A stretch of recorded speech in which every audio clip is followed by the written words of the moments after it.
नमस्कार आंबेगावकरांनो, मी किरण साबळे आणि आज आलोय आपण आंबेगाव तालुक्यातील मंचरमधील चांडोली गावामध्ये. तर चांडोली गावामध्ये आपण आलेलो आहे नागेश्वर मंदिराच्या दर्शनासाठी. आणि हे नुसतं नागेश्वराचं मंदिर असं साधंसुद्धा मंदिर नाही आहे, हे एक चमत्कारिक आणि एक निसर्गाची अद्भुत कला असं हे नागेश्वराचं मंदिर आहे. तर तुम्ही पाहू शकताय हा संपूर्ण परिसर हा नागेश्वर मंदिराच्या साईडचा आहे बघा, पाहू शकताय.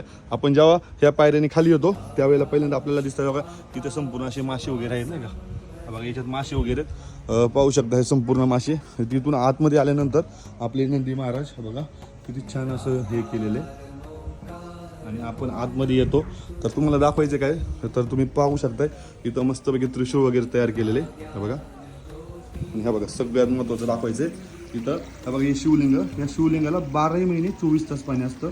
हे बघा अशा प्रकारे आहे हे बघा.